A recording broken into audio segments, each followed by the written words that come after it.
Welcome to Violin Adventures number 198. One more episode before the grand 200th.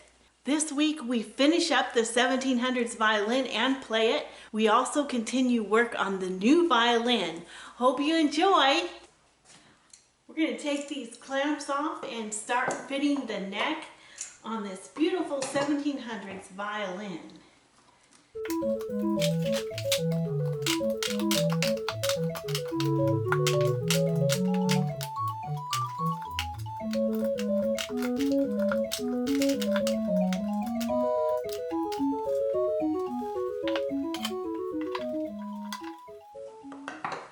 Well, we've got our new block up here, so now it's just a matter of fitting.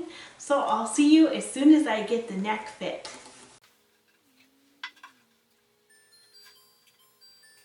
We're getting close.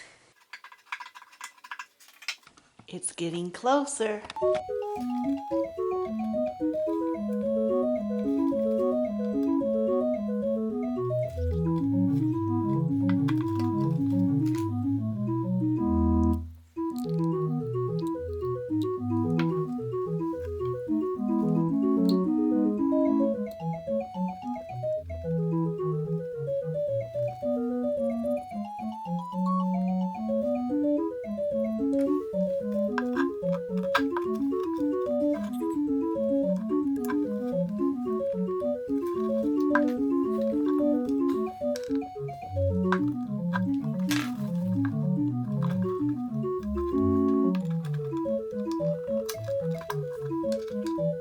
Okay, fun day today. We're going to set this beautiful 1700s violin up.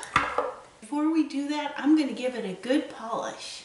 I've torn up a good 100% cotton t-shirt here, and I'm going to put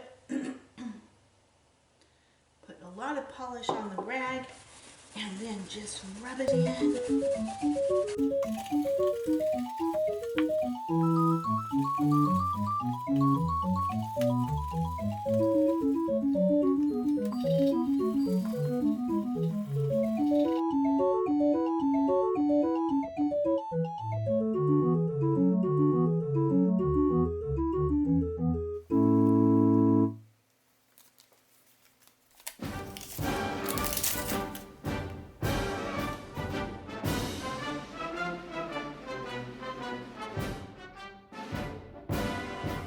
So I was tuning up our beautiful violin, and the A peg would creak a little bit as I turned it, and here I see it just rotted right out. So we have the peg is broken off and the end is still here inside the peg box. So I need to replace this peg real quick. Okay, we got the A peg replaced, and I lubricated the other pegs and they don't hold.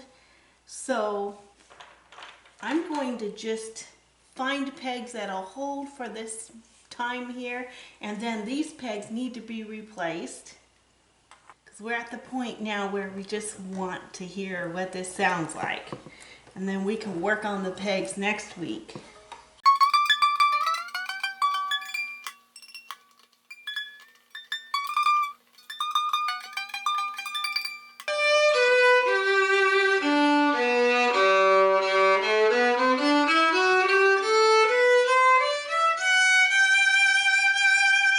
That had the volume, but it doesn't have that beauty, full vibrating tone yet, which means I need to make an adjustment on the sound post, so I'll be right back. Okay, I made that little adjustment, and now I can feel the violin vibrating even as I tune it up. So let's hear what it sounds like.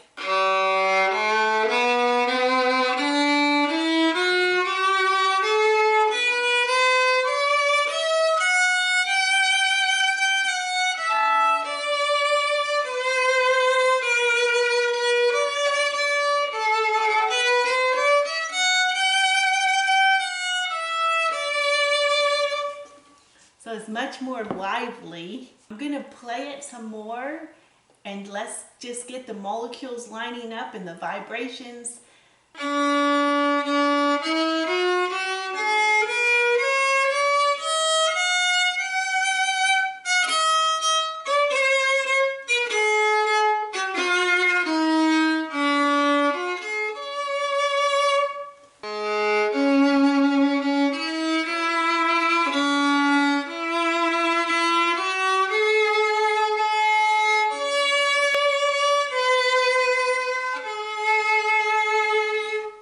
Play Shalom at the end of the video, but I'm going to wait for a couple days because I expect it's going to get more luscious as time goes on. And this is only Wednesday, so we've got Thursday and Friday to keep playing it.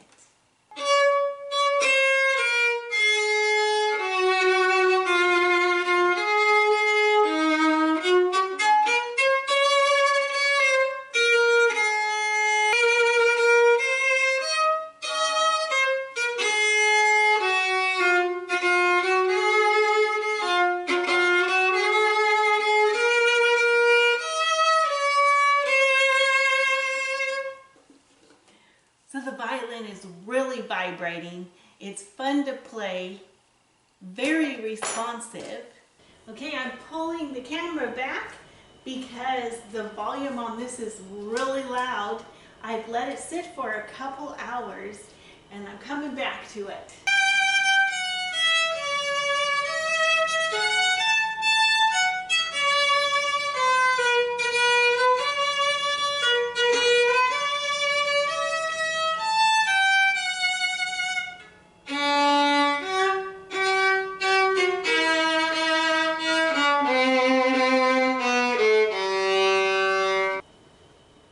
It's definitely waking up.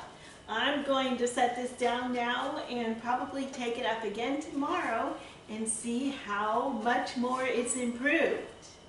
Okay, I just lowered the bridge and needed to go down just a little bit, but it is so responsive and the notes are all clear. We've got to change the pegs. The pegs are very painful right now because they don't want to hold their tune. Okay, we're over here on our new instrument and I just wanted you to hear this top piece of wood.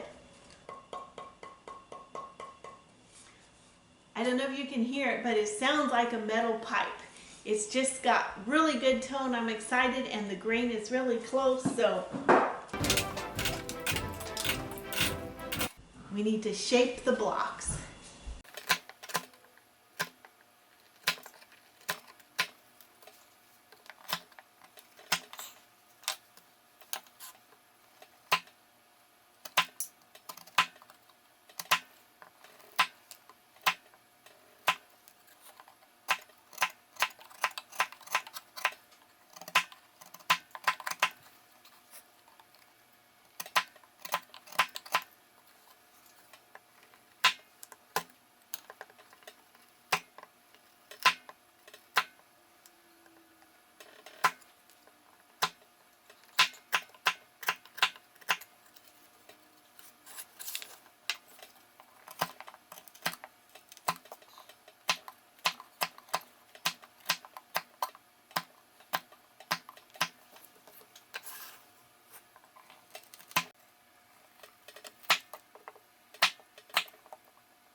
So we're on string instrument. This will be number 68.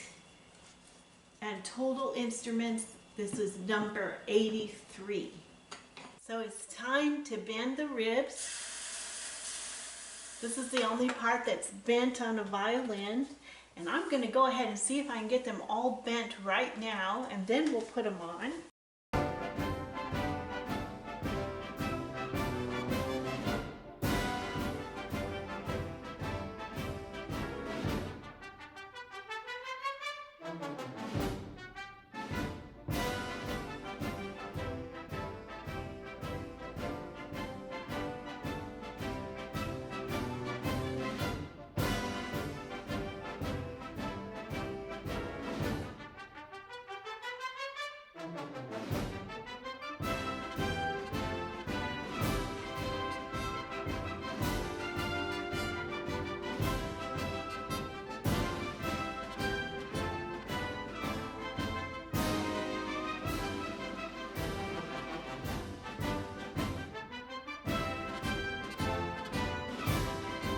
So we have here the C bouts, and we're going to trim off these edges before we do the top and the bottom.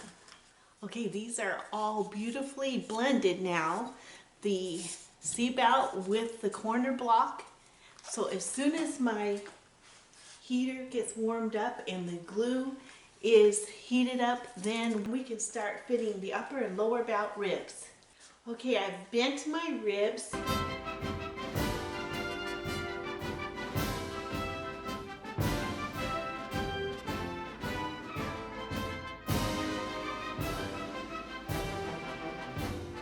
Well, I forgot to turn the camera on as I was molding this. Let's see how well it fits.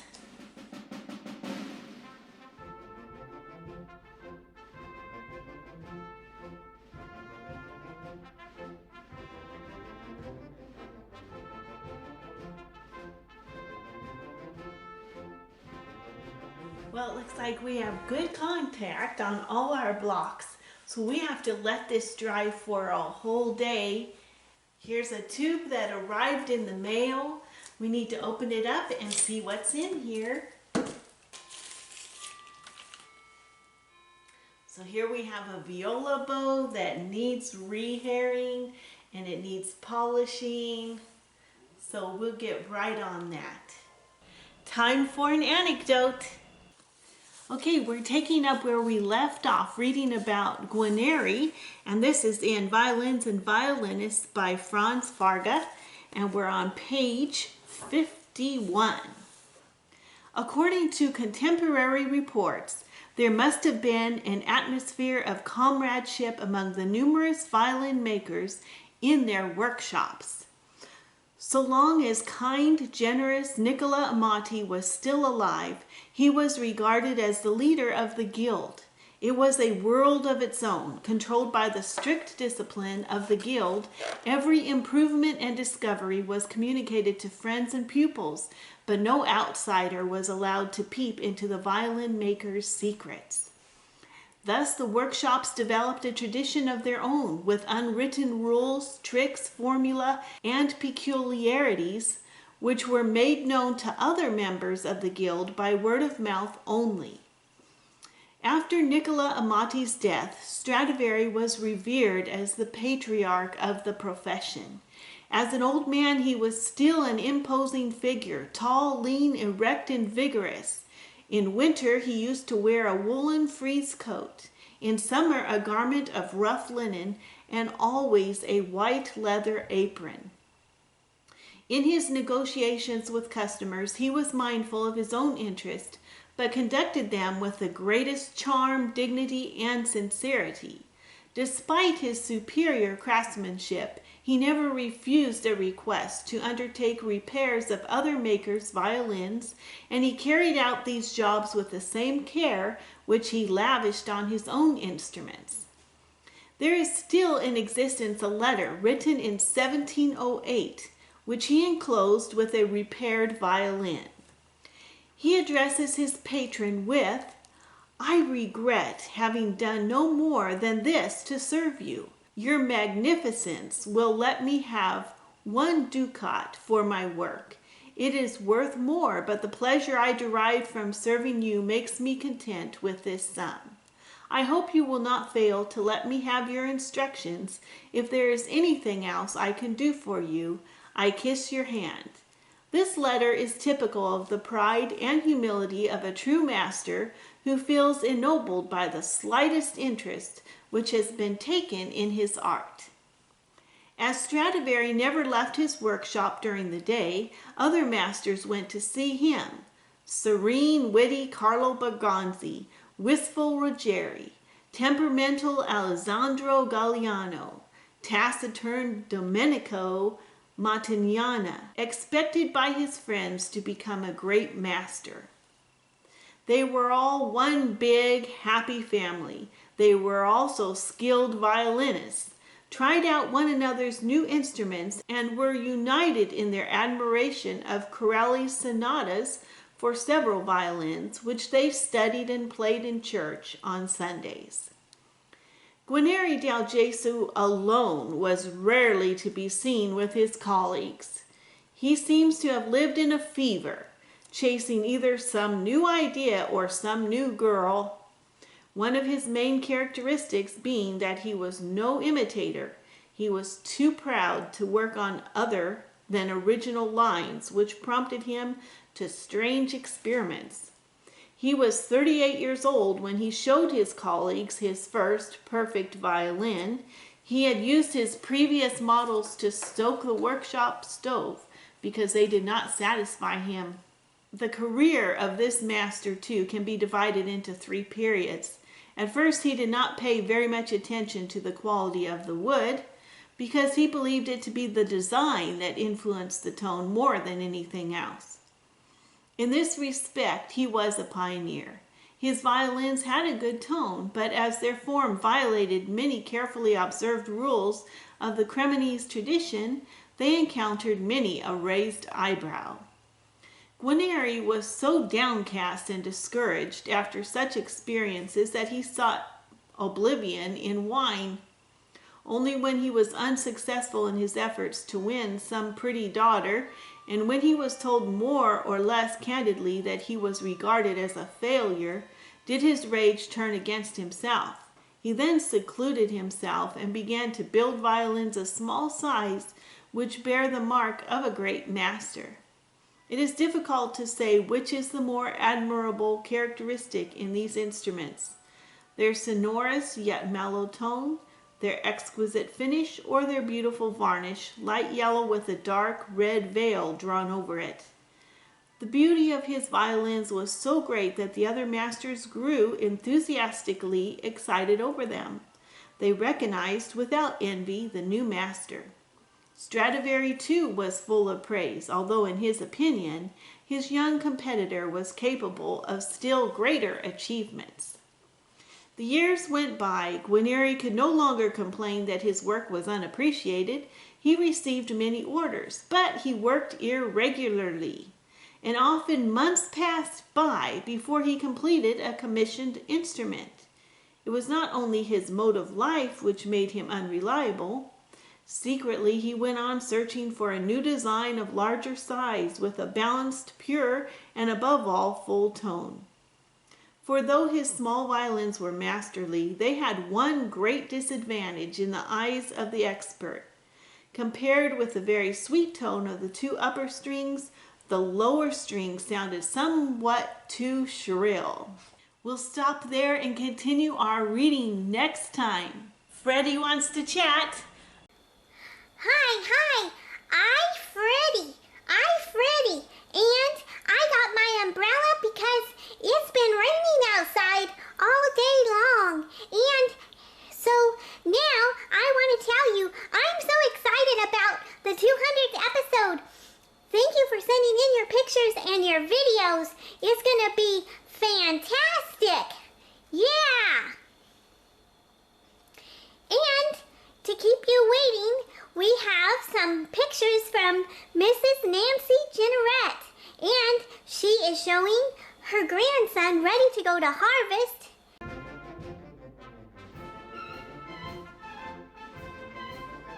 And in the next one, this is a visitor that visited her picnic table. Wow!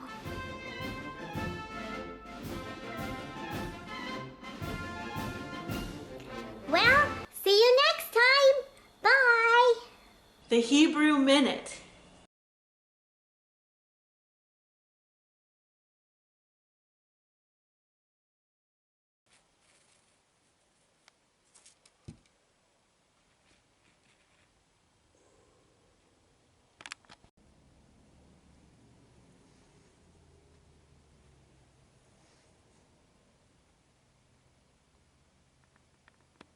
This is our Friday. It is raining and you can see it's fogging up a bit, so I'm going to go inside. Here we are inside. Let's check out the projects we're working on. Here's the beginnings of our violin. The next step will be putting the lining in. Here's our beautiful 1700's violin. We're going to play this for a few more days, and there's a little bit of touch-up we need to do on this violin before it is done.